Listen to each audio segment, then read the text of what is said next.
Salut, salut. Ici Madame Didier. Les amis, nous allons voir ensemble la notion de OpenMP sur le calcul matriciel. Au fait, quand nous voulons parler ici de calcul matriciel, nous voulons faire allusion à calcul entre les entiers stockés dans un tableau. Au fait, ici, nous voulons plutôt parler du produit matriciel. Ce produit est que chaque tableau il stocke maintenant des données, mais si on essaie alors de faire le produit entre ces tableaux ou bien encore ce matrice qui sera maintenant le résultat d'une autre matrice, cela va nous permettre de voir comment OpenMP gère maintenant la transaction ou bien encore le partage des données ainsi que de la mémoire en même temps. Quelles séquences qui doivent être générées bien avant l'autre. Bon, disons un peu que voyons ici nos entêtes qui sont définies, les fonctions d'entrée et sortie standard, la bibliothèque intégrée la bibliothèque standard intégrée, la fonction OpenMP d'entête OMMP .h pour l'entête.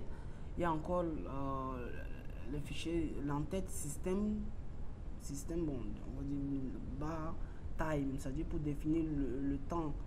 Et encore nous avons une taille size, c'est-à-dire bon, supposons que la taille n égale à 20 comme ça. Et au tout début, nous avons d'abord une fonction getTime qui permet de retenir maintenant la time val en paramètre TV.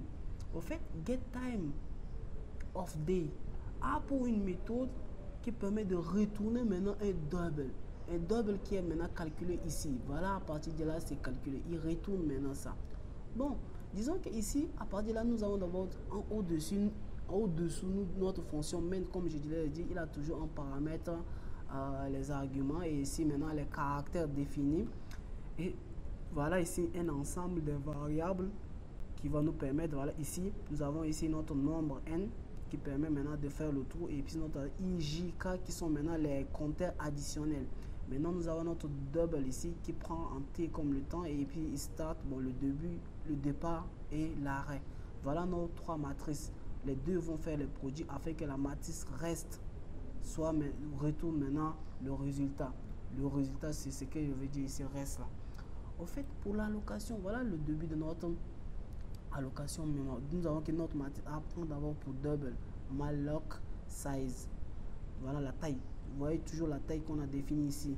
Et on fait le produit de cette taille, définissant un size of double. Tout cet ensemble de séquences effectuées permet maintenant d'entrer ici, les gars. Permet juste d'ici, à partir d'ici, de gérer ceci de façon transparente. Jusqu'à là, nous ne sommes pas encore dans le parallélisme. Ici encore, nous avons défini une boucle for qui permet maintenant de tourner autour de notre taille constante qui est la size de 20 là, i égale à 0, i inférieur ou égal à taille 20 qui est size. On incrémente et maintenant définition dans cette section une autre boucle j qui est, nous avons deux boucles imbriquées au fait qui est j, ij. Maintenant ces deux compteurs additionnels à l'intérieur, nous avons aussi nos deux matrices qu'on avait parlé au départ, matrice A et matrice B, qui font maintenant ici la différence de double round de la fonction round divisé par double round max. Au fait, ces deux fonctions permettent maintenant de diviser de façon définie, comme nous avons vu ici, la fonction round ici. Oui. C'est ça même. Et les printf. Bon, juste pour afficher maintenant et pour afficher le début de notre nombre qu'on prend en paramètre et le trait en personne et le temps. Maintenant, ici, nous avons d'abord notre boucle qui commence maintenant avec le parallélisme. Il prend maintenant le nombre, il lui affecte 1. Maintenant, ce nombre, si ce nombre est inférieur maintenant à la taille 12, il faudrait que ce nombre soit incrémenté, inférieur ou égal. Au début de tout au début de notre parallélisme, nous avons défini la fonction getTime qui doit être démarrée. Cette fonction démarre avec le parallélisme pour dire que le nombre de traits qui prend en paramètre, le nombre de traits qui doit prendre en paramètre le nombre sont d'abord privés avec ces compteurs JK.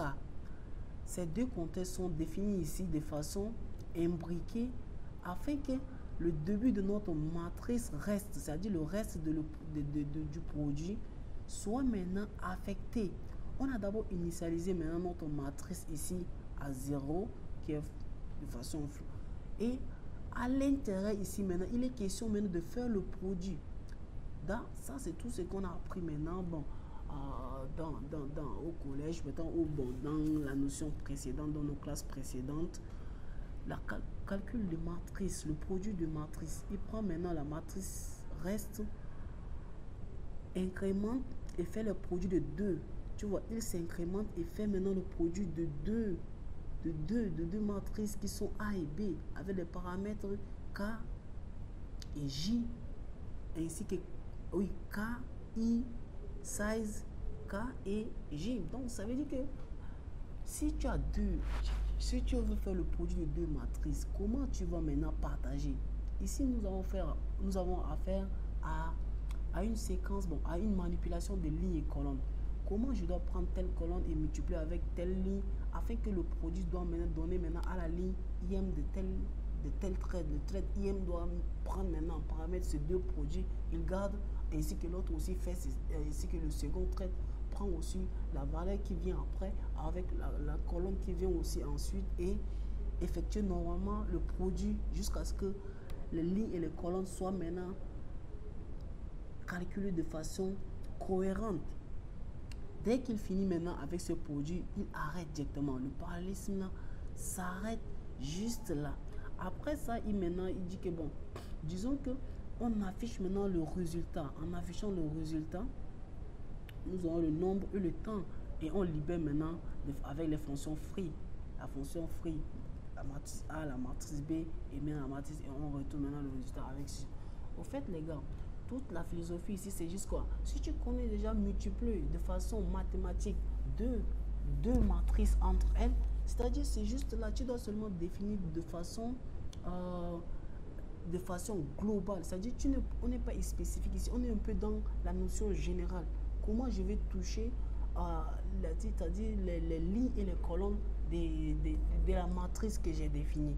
Juste en considérant cette notion de base, que tu dois d'abord avoir une conception mathématique de tout ce que tu as appris dans les classes antérieures afin de mettre sur pied ton programme de façon parallèle. Si maintenant chaque ligne et chaque colonne doivent maintenant effectuer la multiplication de façon simultanée à un moment, mais nous ne pouvons pas aussi dire de façon évidente comme ça, puisque il y a une microseconde qui permet à chaque trait de se passer à la mémoire. C'est comme si nous allons dire que bon, ça se passe au même moment. Non, ça ne se passe pas exactement au même moment. Il y a quand même un temps, un microseconde qui est minimal, tellement minimal qu'on dit déjà que c'est déjà simultané, si vous me comprenez un peu les gars.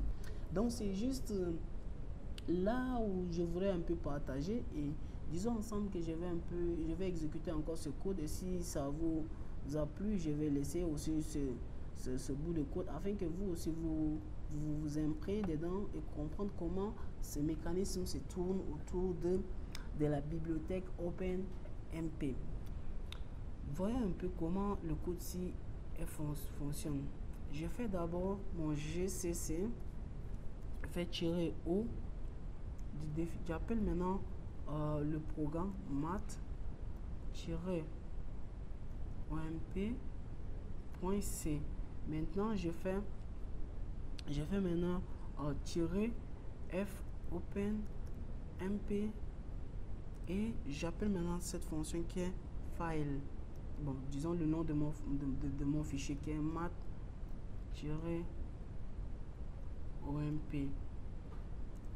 Bon, À ce moment, nous pouvons déjà maintenant exécuter avec ça. Nous avons ici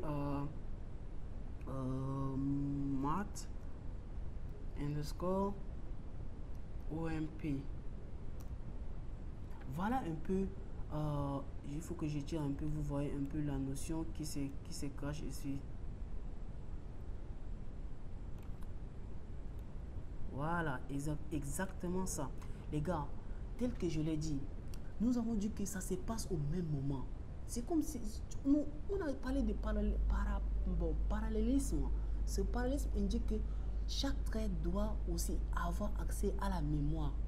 Mais étant donné que la mémoire est partagée, c'est-à-dire que si le trait im trait doit passer maintenant à la mémoire avec la multiplication de première ligne et première colonne, il est question que le gm trait aussi doit passer maintenant à la mémoire avec la position im ou gm ou peut-être gm colonne ou gm ligne et faire le produit retourné.